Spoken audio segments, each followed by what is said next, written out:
Hello, good evening, and welcome to the SPDTDL review of the WI-1000X's. Yeah, boy!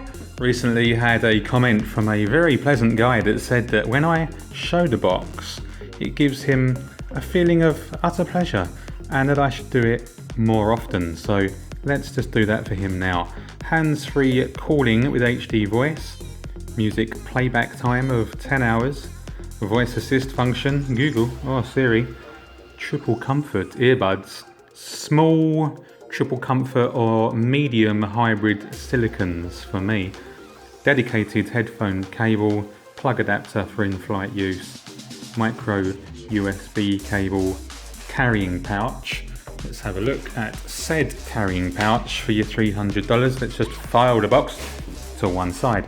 And $300 buys you essentially material same as a tent, but you do get a pouch for the accessories, like all your little earbuds in this very plasticky carrier. They can then be put in there. Special. Probably fold that to one side as well. Indeed. Paperwork. You're not going to read it. Oh!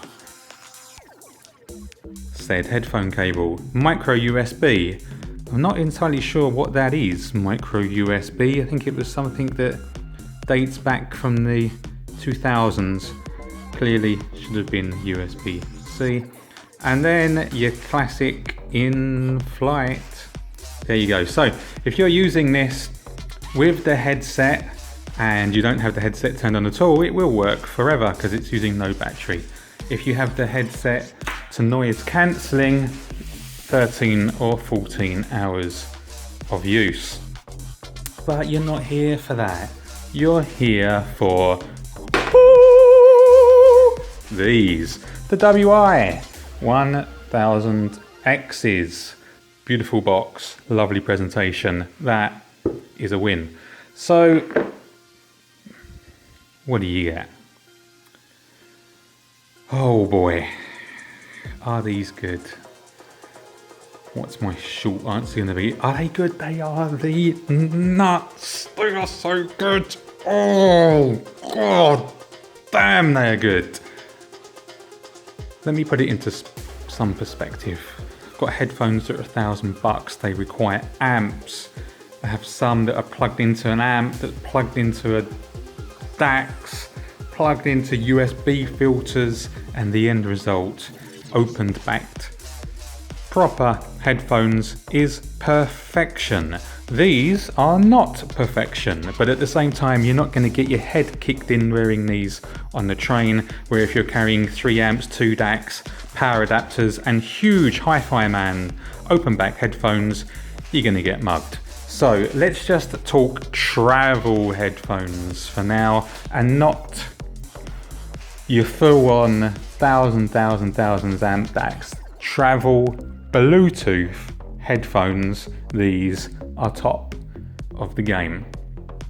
Where do we begin? Well, let's begin with the left of the unit, and you're going to get, see if I can get this in some sort of focus here, on off. This also pairs, it also checks your battery, volume down, volume up, play, pause, also double tap, skip forward, triple tap, skip back, hold down Siri or Google. NFC, moving on.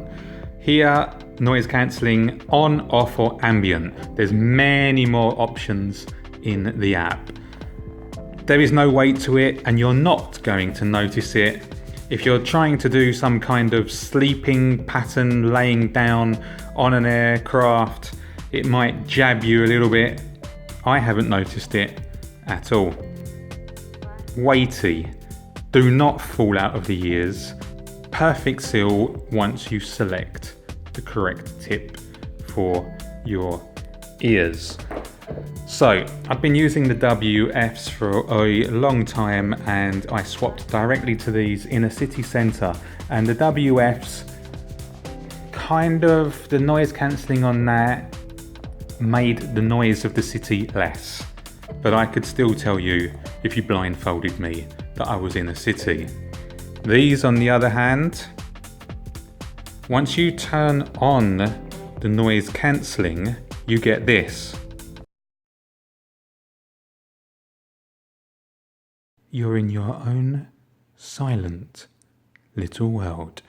Very similar to your full-size headphones, your Bose 35s or the Sony 1000X Mark IIs.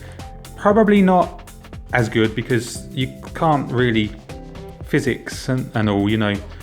The full headphones with the cups, 100% noise cancelling. These 95% and the WFs 50%.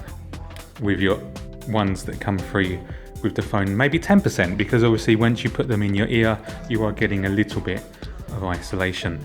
Any in-ear headphones like these that actually go into your ears rather than just sitting on the outside of your ears are going to give you isolation, because it's like sticking your fingers in your ears. You're going to get isolation, but they're not active noise cancellation like these. So your new Icon X's isn't active noise cancellation, and the Android Google ones that do all the language that are coming out shortly are not active noise cancellation.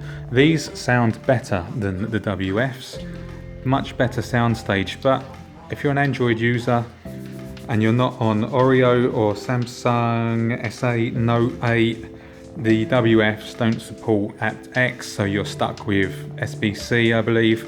They won't do the higher format that you can get if you're on an iPhone, for example.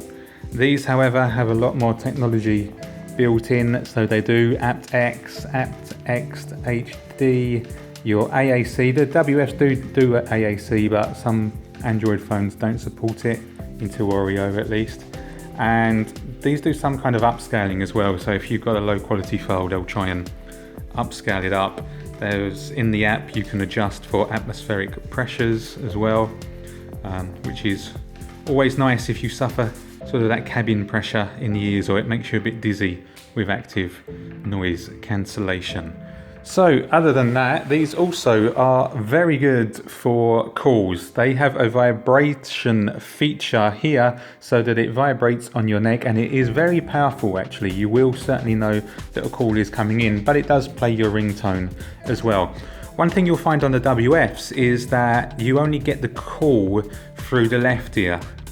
With the WFs, the left ear is the master unit and the right ear is the slave unit. And with the WFs, you've probably heard that sometimes you do get disconnects. Now, in my video, I hadn't had any. Since I made my WF review, I have indeed had some disconnects. But to be fair, it was at a conference centre where there was a lot of Bluetooth activity. On the train there and on the train back, I had no issues.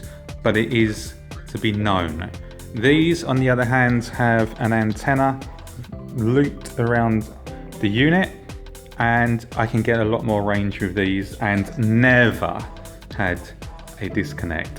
So if you're going to be using these really in areas that do have a lot of Bluetooth activity, then you're better off again going for the WI over the WFs, and you get the call through both ears, whereas with the WFs you only get it through the left ear, so you only get the speech coming through on the left.